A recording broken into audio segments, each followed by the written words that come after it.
श्री परिवार के लाखों अनुयायियों के श्रद्धा स्थान जगत विख्यात प्रबोधनकार तथा महान निरूपणकार नारायण विष्णु अर्थात स्वर्गीय नाना साहब धर्माधिकारी के स्मारक का निर्माण अलीबाग तालुका अंतर्गत वढ़ाव बुद्रुक गांव परिसर में होना है,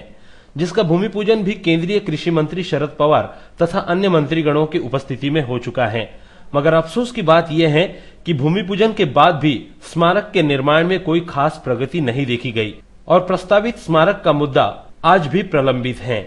जिससे श्री परिवार के सदस्यों में काफी असंतोष फैला हुआ है। और इसी असंतोष के चलते विधायक विवेक पाटिल ने महाराष्ट्र विधानसभा के ग्रीष्मकालीन अधिवेशन सत्र में शुक्रवार को इस स्मारक के बारे में औचित्य का मुद्दा उपस्थित कर लाखों श्री अनुयायियों का प्रतिनिधित्व करते हुए सरकार के ढीले रवैये पर प्रहार किया। श्री पाटिल ने इस औचित्य के मुद्दे द्वारा सदन को इस बात से अवगत कराया कि स्वर्गीय नाना साहब धर्माधिकारी ने केवल राज्य या देश को ही नहीं बल्कि अपने समाज प्रबोधन पर निरूपण से समूचे विश्व को आध्यात्मिक और पारमार्थिक जीवन की शिक्षा दी है।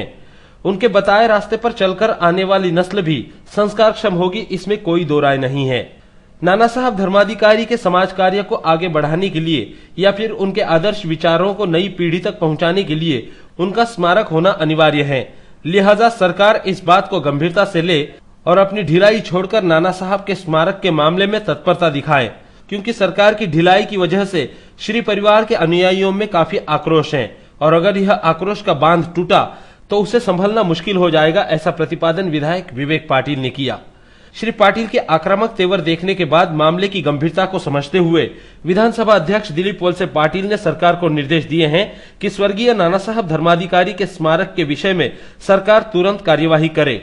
विधायक विवेक पाटिल ने नाना साहब धर्माधिकारी के स्मारक का मुद्दा विधानसभा में उपस्थित कर लाखों श्री अनुयायियों की भावनाओं को सदन में उजागर किया है। श्री पाटिल की इस पहल से स्वर्गीय नाना साहब धर्माधिकारी का स्मारक जल्द ही बनाया जाएगा, ऐसे आसार नजर आने लगे हैं। मुंबई विधानमंडल से करनाला टीवी के लिए नीलेश महात्रे की रिपोर्ट।